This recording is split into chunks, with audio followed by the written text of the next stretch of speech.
Good evening dear students, कैसे हैं आप सब लोग। I hope you are doing well with your studies. Here I am Anirudh Krishna. I welcome you all at my YouTube channel and this is the course for higher mathematics and the course name is real analysis। ठीक है, इस video में हम real analysis के कुछ important portion के बारे में डिस्कस कर रहे हैं और हमारा जो चैप्टर हमने स्टार्ट किया है वो सीक्वेंस से हमने इस रियल एनालिसिस के कोर्स को स्टार्ट किया है। ओके, सो सीक्वेंस में हमने लास्ट वीडियो सेशन में कुछ प्रॉब्लम्स डिस्कस की थी और आगे और हम लोग आज की क्लास में भी कुछ अच्छे क्वेश्चन और डिस्कस करने वाले हैं जो कि प्रीवियस ईयर यूनिवर्सिटी एग्जाम में भी काफ़ी बार पूछे गए हैं। ठीक है, तो आइए इस वीडियो को स्टार्ट करते हैं आज के कुछ इंपॉर्टेंट क्वेश्चंस के साथ में। अच्छा स्टूडेंट्स, एक आपसे इन्फॉर्मेशन शेयर करनी थी कि जैसा कि मैंने आपको बताया था कि मैं लाइव क्लासेस और लाइव क्विज भी कंडक्ट करवाऊंगा, तो आपको एक इन्फॉर्मेशन मैं और दे देता हूं कि हायर मैथमेटिक्स के लिए इस अपने डीडवाना एरिया के लिए, खैर ये सबसे यूनिक चीज़ है, मैं आपके लिए जो है वो लाइव क्विज कंडक्ट करने वाला हूँ। ठीक है, क्विज का जो डे रहेगा वो वेडनेसडे रहेगा, बुधवार को ये क्विज कंडक्ट करूँगा मैं। ठीक है, और इसका रजिस्ट्रेशन फॉर्म जो है वो इस वीडियो के डिस्क्रिप्शन में आपको दे रहा हूँ। ठीक है, आप डिस्क्रिप्शन में जो एक लिंक दिया हुआ है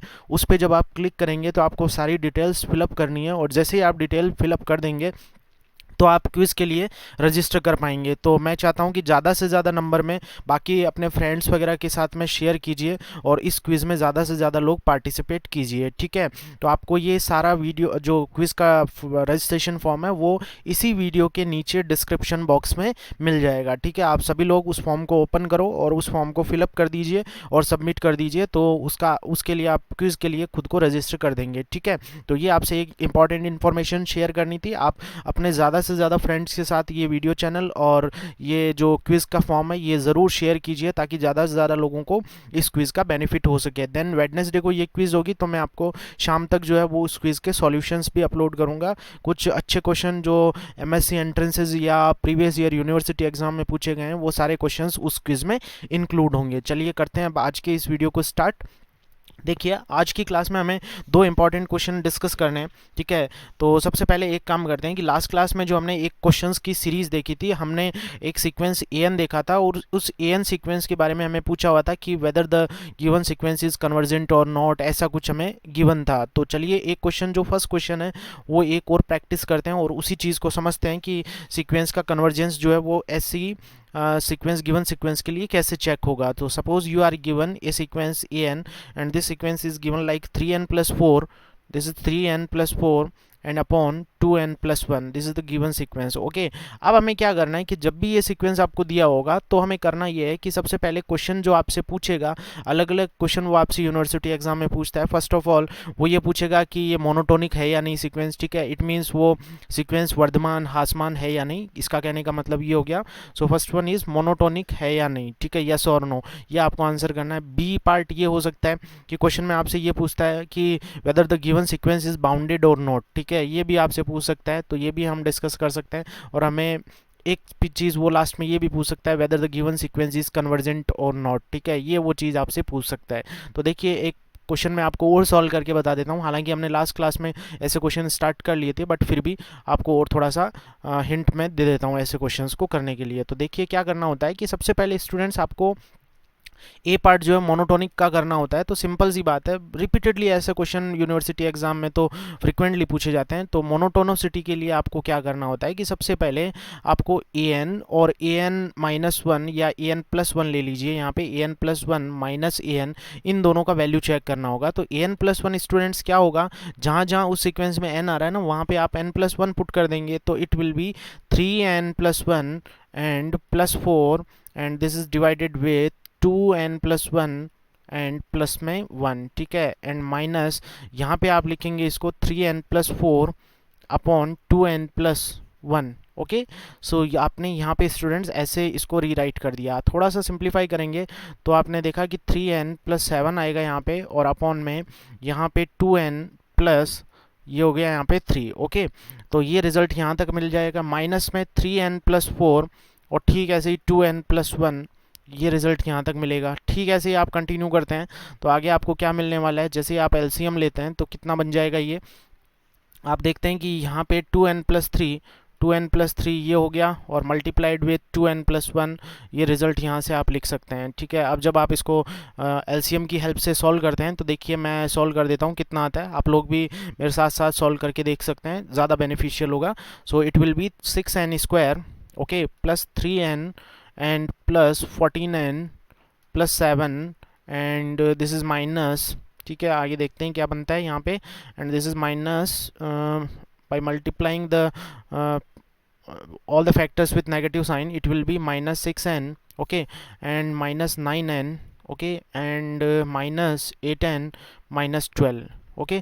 So after the simplification you are getting this is 6n² okay. So 6n² get cancelled out and the factor of n will be this is 14 and 17 and it will be also 17. So both the 17 n terms get cancelled out and the final value will be minus, it will be 5 okay, and upon में 2n+3 into 2n+1 ठीक है, ये यहाँ तक हो गया। And for all we are taking all the natural numbers okay, तो ये यहाँ तक रिजल्ट हो जाएगा। तो आप देखें स्टूडेंट यहाँ पे जो आपको रिजल्ट मिल रहा है ना, ये रिजल्ट हमेशा नेगेटिव टाइप का होगा, because the number 5 is always positive and this number is always positive and this number is always positive. आप इसको माइनस से मल्टीप्लाई करवा रहे हैं, it means you are getting a negative result. और जैसे ही नेगेटिव रिजल्ट मिलता है आपको, तो आप यहाँ से डायरेक्ट आप अजम्पशन ये बोल सकते हैं कि an+1 minus an is less than 0 which means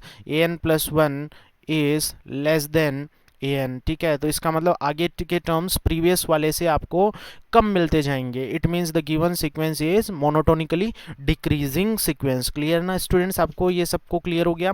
so the given sequence will be monotonically decreasing sequence okay. अब आपको क्या करना है कि मोनोटोनिकली डिक्रीजिंग सीक्वेंस हमने ये देख लिया। एक मिनट आप थोड़ा सा क्वेश्चन को मेरे को दोबारा देख लेने दीजिए। and this is sequence 3n+4 and divided with 2n+1 okay. So I think I am right, monotonically decreasing na, no wait an+1 3n+ I made something mistake here, 3n+4 and it will be 3n+4 na okay okay I am right okay ठीक है, ये हो जाएगा। ये monotonically आपका decreasing sequence, I am right okay. यहाँ से monotonically decreasing sequence आ गया। It means the given sequence, आपको मैंने कॉन्क्लूजन्स लिखवाए थे, आपको बहुत इंपॉर्टेंट सारे रिजल्ट्स बताए थे कि जब भी कोई सीक्वेंस मोनोटोनिक डिक्रीजिंग सीक्वेंस होगा, ठीक है, मोनोटोनिकली डिक्रीजिंग सीक्वेंस होगा, it means the sequence is always bounded above. ठीक है, तो यहाँ से हमें मिल गया the given sequence is bounded above. ठीक है, ये बाउंडेड अबव होगा। We need not to check the upper bound. ठीक है, आपको ये देखना है कि अपर बाउंडेड है या नहीं, तो आप देखते हैं यहाँ से बाउंडेड अबव सीक्वेंस होगा। अब आपको क्या करना है कि मोनोटोनिक, फर्स्ट पार्ट तो क्वेश्चन का वैसे हो गया है, हमें पूछता है कि वो मोनोटोनिक है या नहीं, तो confirm this sequence, confirmly you can say that this given sequence is monotonic sequence and after all this sequence is monotonically decreasing sequence and by using the previous class fact we can say that the sequence is upper bounded और you can say bounded above. ठीक है, ये हमारा first part होता है। Then the second question is from the bound, है ना, हमें बताना है कि ये सीक्वेंस बाउंडेड है या नहीं। तो देखिए स्टूडेंट्स, क्या करना है आपको, सेकंड पार्ट जो है वो बाउंडेड का हम लोग चेक कर लेते हैं। हमें पता है कि सीक्वेंस बाउंडेड जो है वो अबव तो होगा, बाउंडेड बिलो होगा या नहीं, वो हमें चेक करना है। तो just let me see the question. आपका क्वेश्चन ये है, ठीक है, तो आप एक काम कर सकते हैं, यहाँ पे बी पार्ट जो है वो क्वेश्चन का सॉल्व करने जा रहे हैं हम लोग। तो आप एक काम करिए ना, यहाँ पे कि फर्स्ट टर्म निकालिए। यहाँ पे फर्स्ट टर्म कितना हो जाएगा, a1 इज इक्वल्स टू, यहाँ से आप देख सकते हैं कि ये हो जाएगा कितना, 4 प्लस, जैसे ही n की जगह 1 रख देंगे तो 7 अपॉन में ये हो जाएगा यहाँ पे 3। जैसे ही a2 निकालते हैं तो a2 विल बी 6 + 4 10 अपॉन में ये हो जाएगा यहाँ पे 7। ठीक है, सो ऑन एंड कंटिन्यू, आप ये चलते जाएंगे। ठीक है, तो आप देखते हैं कि इसका वैल्यू जो लीस्ट वैल्यू है वो 7/3 तो है ही ना। तो इस सीक्वेंस को आप ये बोल सकते हैं कि फिर तो ये आगे कंटिन्यूसली बढ़ता जा रहा है। ठीक है, आपको बताया कि सॉरी डिक्रीज हो रहा है ना, ये सीक्वेंस डिक्रीज हो रहा है क्योंकि मोनोटोनिकली डिक्रीजिंग सीक्वेंस है। और कहाँ तक डिक्रीज होगा ये करते करते लास्ट में जैसे ही आप एन इन्फिनिटी रखेंगे ना, तो आप ऑब्जर्व कर सकते हैं इन्फिनिटी जब एन टेंड करेगा तो ये सीक्वेंस के सारे टर्म्स जो है वो 3/2 के क्लोज जाने लगेंगे, है ना। तो 3/2 तक ये सीक्वेंस जाएगा, but this sequence is monotonically decreasing, है ना। तो आप ये देखते हैं कि ये बाउंडेड बिलो है या नहीं, तो confirmly this sequence is bounded below from the point 4/3, है ना, क्योंकि आप देख सकते हैं कि ये सीक्वेंस जो है वो सॉरी 7/3, दिस इज 7/3, तो 7/3 से ये सीक्वेंस जो बाउंडेड बिलो हो जाएगा। तो आप ये बोल सकते हैं कि बाउंडेड अबोव पहले था, and from this fact you can say that the sequence is bounded below. ठीक है, तो आप यहाँ से बोल सकते हैं the sequence is bounded below, और बाउंडेड बिलो है, बाउंडेड अबोव हमने पहले देख लिया था। So confirmly you can say that the sequence is confirmly bounded sequence. ठीक है, तो यहाँ से ये हो जाएगा sequence is bounded sequence. Clear है? ठीक है, तो यहाँ से हमने ये फैक्ट डिस्कस किया है। ठीक है, तो this is the part b. Okay, so we are moving to the third part of the question which formally ask to us that the sequence is convergent और नॉट। आपको पूछता है कि कन्वर्जेंट है या नहीं, तो आपको क्या करना है कि जब भी कोई सीक्वेंस मोनोटोनिक होता है और बाउंडेड भी होता है तो confirmly the sequence is convergent sequence, or you simply check the limit of the sequence which is nothing just limit n tending to infinity, और आप यहाँ पे पुट कर दीजिए 3n+2 और अपॉन में कितना हो जाएगा, सीक्वेंस आपका वैल्यू कितना दे रखा है सीक्वेंस का 3n+4 है यहाँ पे, एंड दिस इज 2n+1। ठीक है, जैसे ही आप एन इन्फिनिटी रखते हैं ना तो ये सीक्वेंस कितना चला जाएगा, 3/2 चला जाएगा। तो इसका मतलब ये हो गया कि इसका सीक्वेंस का लिमिट क्या हो गया, यूनिक हो गया, और जब भी लिमिट यूनिक होता है तो इसका मतलब ये हो गया कि ये सीक्वेंस किस टाइप का होगा, कन्वर्जेंट सीक्वेंस हो गया। Clear student? तो ये हमने डिस्कस किया एक और इंपॉर्टेंट क्वेश्चन, जो कि हमने ऐसा एक प्रीवियस क्वेश्चन भी लास्ट क्लास में डिस्कस किया था। लास्ट वीडियो आप एक बार ज़रूर चेक कीजिए, उसमें भी मैंने एक क्वेश्चन ऐसा ही एक्सप्लेन किया है। तो मैंने 2 क्वेश्चन आपको इस टाइप के करवा दिए हैं, जनरली ऐसे प्रीवियस ईयर यूनिवर्सिटी एग्जाम में काफ़ी बार आए हुए आपको मिल जाएंगे। So moving to the next important question which is little bit different from this category. ठीक है, थोड़ा सा ये अगला क्वेश्चन जो है वो हम लोग कर रहे हैं वो थोड़ा सा इससे डिफरेंट है। क्वेश्चन काफ़ी बार बहुत बार आप देखेंगे प्रीवियस ईयर एग्जाम में बहुत बार आया हुआ होगा। आपसे पूछता है कि प्रूव दैट, ठीक है ये याद भी रखिए आप, वो पूछता है prove that the sequence a n is equals to 1+1/n whole power n is convergent sequence. वो आपसे ये पूछता है prove that this sequence is convergent sequence. ठीक है, तो ये हमें कैसे करना है सॉल्व क्वेश्चन को, तो इसको थोड़ा सा हम लोग बहुत अच्छे से डिस्कस करते हैं। तो करना वही है कि यदि हम 2 चीज़ चेक कर लें, ठीक है, एक सीक्वेंस का ये चेक कर लें कि जो है वो सीक्वेंस बाउंडेड है या नहीं, और बाउंडेड यदि वो सीक्वेंस है तो इसका मतलब ये हो सकता है कि हमने लास्ट क्लास में कुछ फैक्ट देखे थे कि इफ़ ए सीक्वेंस, हमने क्या देखा था, मोनोटोनिक का आपको रिजल्ट याद हो तो यदि कोई सीक्वेंस मोनोटोनिक इंक्रीजिंग है, ठीक है, if a sequence is monotonic increasing then the given sequence is bounded below already, है ना। वो सीक्वेंस बाउंडेड बिलो तो होगा ही, किसके लिए, मैं दोबारा रिपीट कर रहा हूँ, यदि एक सीक्वेंस मोनोटोनिकली इंक्रीजिंग सीक्वेंस है तो इसका मतलब ये तो कंफर्म होगा कि वो सीक्वेंस बाउंडेड बिलो होगा। अब यदि हम लोग ये चेक कर लें कि वो सीक्वेंस जो है वो बाउंडेड अबोव भी हो जाए तो इसका मतलब ये हो गया कि वो सीक्वेंस हमेशा जो होगा वो किस पे कन्वर्ज करेगा स्टूडेंट्स, अपने सुप्रीमम पर या लीस्ट अपर बाउंड पर कन्वर्ज करेगा। तो हमें क्या करना है, इस सीक्वेंस का पहले नेचर चेक करना है कि ये बाउंडेड है या नहीं। तो मैं स्टार्ट करता हूँ क्वेश्चन को। देखिए क्या होता है कि जैसे आप ये ए एन इक्वल्स टू, पहले तो इसका एक्सपांशन करेंगे, तो ए एन इज इक्वल्स टू, ये आप द्विपद प्रमेय यहाँ पे बाइनोमियल एक्सपांशन अप्लाई कर रहे हैं, तो 1+1/n, ठीक है, एंड प्लस यहाँ पे आप यदि वापस वैल्यूज़ पुट करते हैं तो ये हो जाएगा n-1 upon factorial 2 into 1/n² and so on continuing to this manner. The last term will be n-1 and n-2। Similarly ये चलता जाएगा, लेकिन ये लास्ट में 2 1 ऐसे ख़त्म हो जाएगा लास्ट टर्म पे, and this is factorial n।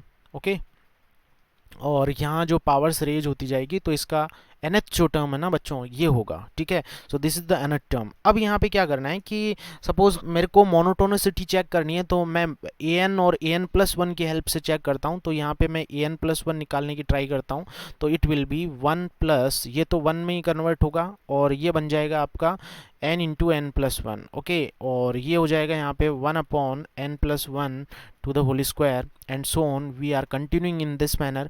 Last term is n+1 and so on, continuing up to last term. We are getting similar result, okay। और यहाँ पे ये हो जाएगा n+1 factorial, okay। and this is 1/n+1 to the power n+1। जैसे ही आप n की जगह n+1 रख देंगे तो आपको ये रिजल्ट मिल जाएगा।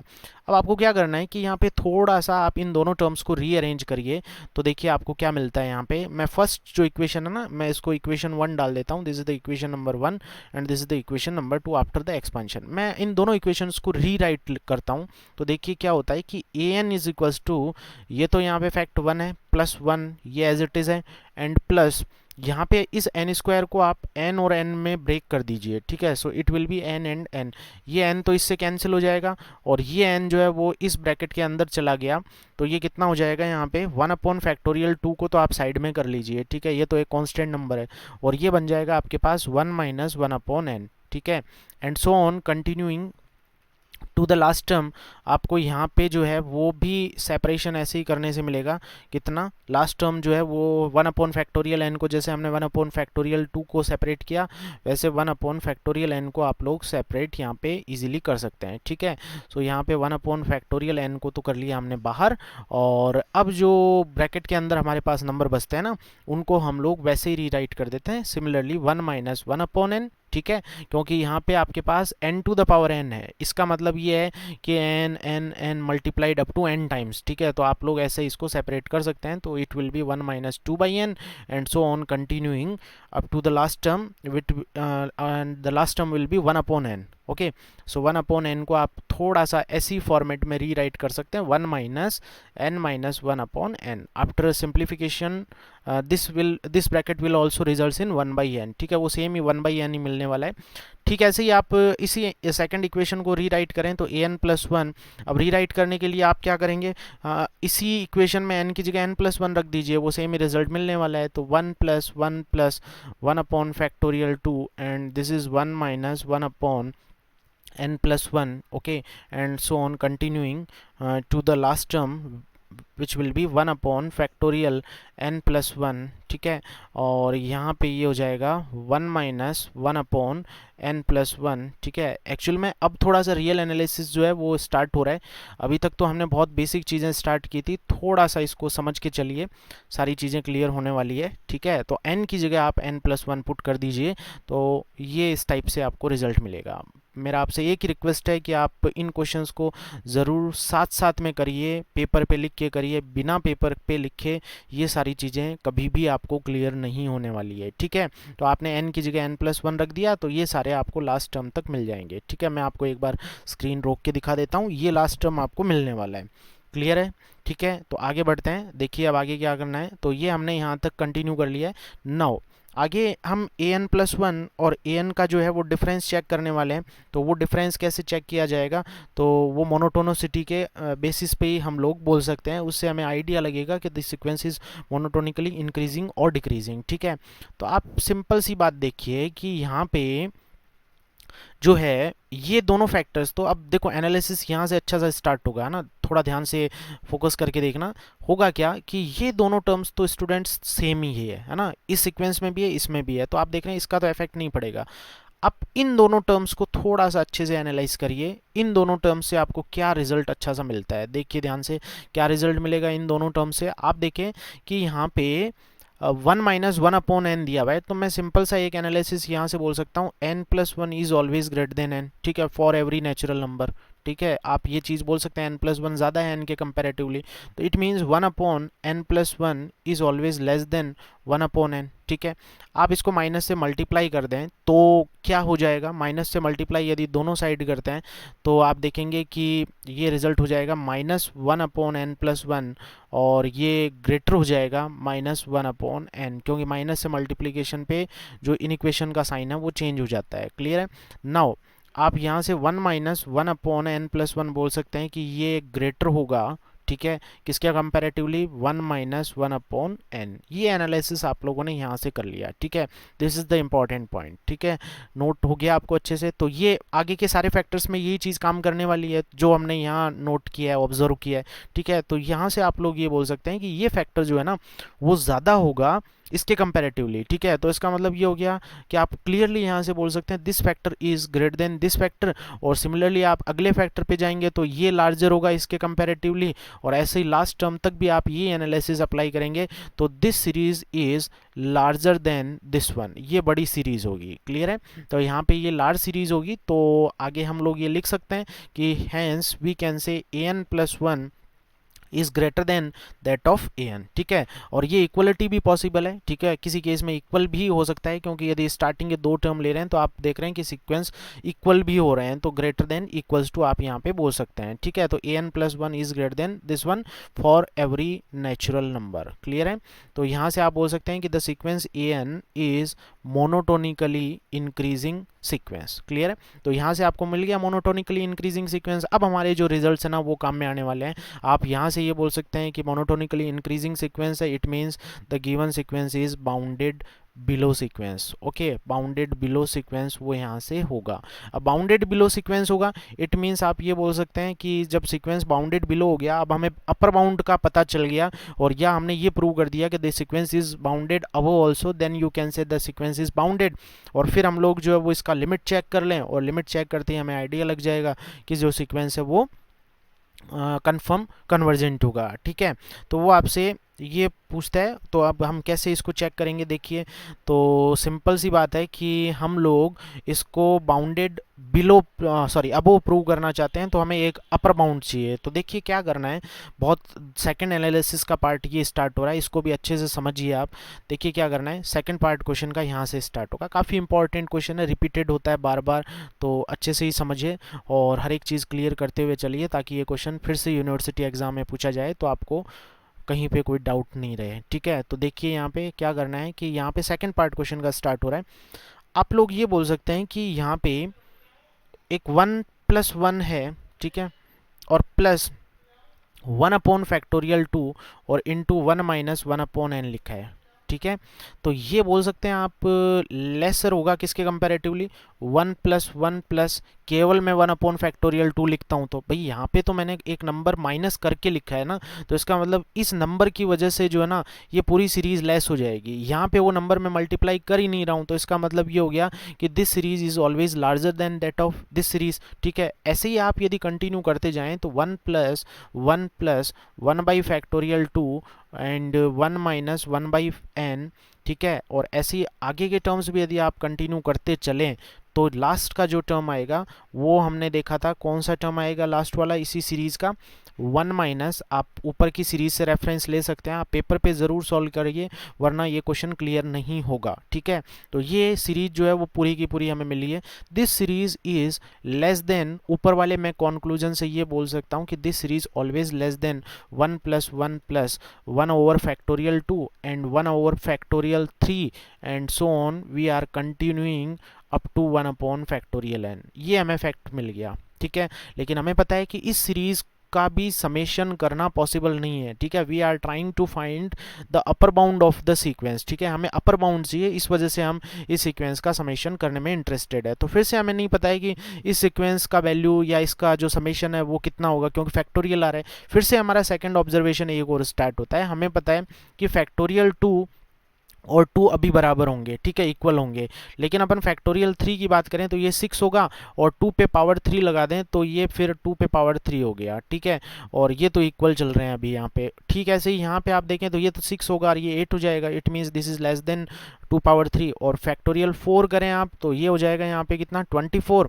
और जब पावर 2 4 कर देंगे तो ये कितना हो जाएगा 32। तो इसका मतलब ये हो गया कि ये सीरीज़ बहुत तेज़ी से इंक्रीज़ करेगी, है ना। This series is larger than that of factorial series, है ना। फैक्टोरियल से ये सीरीज़ लार्ज होगी। इट मीन्स आप यहाँ से अब डायरेक्ट ऑब्जर्वेशन ले सकते हैं।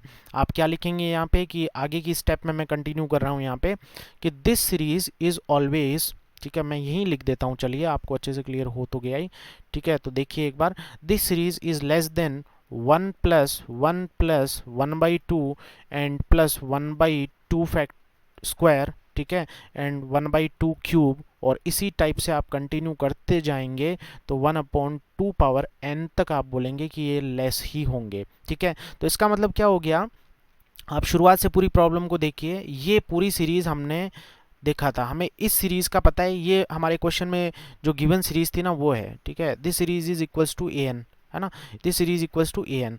तो ये ए एन था और हमने इसको उससे लेस करवा दिया एक जीपी से, है ना, and this series is GP.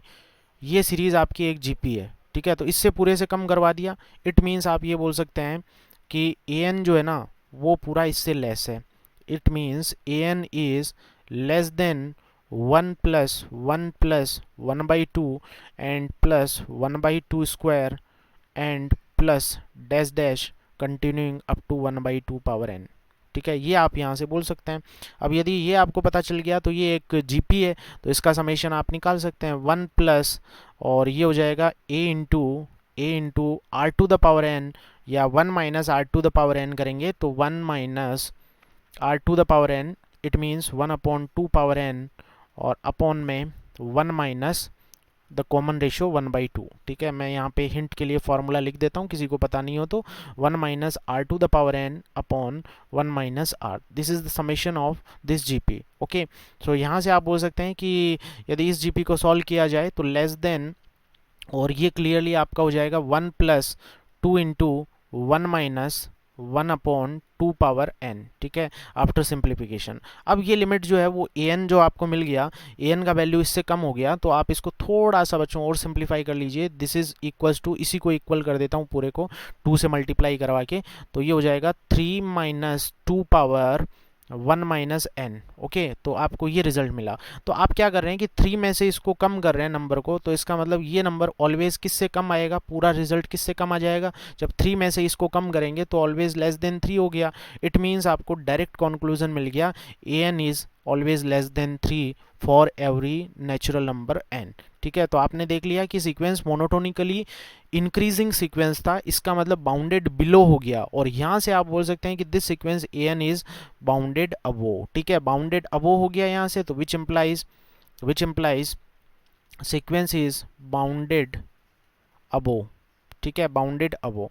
और जब एक सीक्वेंस बाउंडेड बिलो भी है, बाउंडेड अबो भी है, तो स्टूडेंट्स आपको क्लियरली ये चीज़ फैक्ट मैंने लास्ट क्लासेस में बताया है कि जब कोई सीक्वेंस बाउंडेड अबो होगा और बाउंडेड बिलो भी होगा तो clearly the given sequence is bounded sequence, ठीक है। बाउंडेड सीक्वेंस हो गया प्लस मोनोटोनिक था ही, और जब भी कोई सीक्वेंस बाउंडेड प्लस मोनोटोनिक होता है तो हमारे पास एक डायरेक्ट रिजल्ट होता है कि आपको और कुछ भी चेक करने की जरूरत नहीं है। Confirmly you can say the sequence a n is convergent, ठीक है, ये आप डायरेक्ट यहाँ से बोल सकते हैं, ठीक है। तो ये एक इंपॉर्टेंट क्वेश्चन, आज का सबसे इंपॉर्टेंट क्वेश्चन या सीक्वेंस का सबसे इंपॉर्टेंट क्वेश्चन स्टूडेंट्स ये है, ठीक है, और ये आपको बहुत अच्छे से पता होना चाहिए। रिपीटेडली यूनिवर्सिटी एग्जाम में काफ़ी बार ये पूछा जाता है, ठीक है। तो अगेन मैं अपने उस क्विज़ के बारे में रिपीट कर रहा हूँ कि आज एक क्विज़ जनरेट करेंगे हम लोग वेडनेसडे को, ठीक है। आप अपने ज़्यादा से ज़्यादा फ्रेंड्स को ये लिंक वीडियो शेयर करें, ठीक है, और अधिक से अधिक एनरोलमेंट करें इसमें, क्विज़ में आपको बहुत ज़्यादा बेनिफिट होगा, और देन मैं उस क्विज़ के सॉल्यूशंस आपको अपलोड करके इसी चैनल पे बताऊंगा, ठीक है। तो मिलते हैं अगले वीडियो सेशन में, तब तक के लिए बाय बाय, टेक केयर।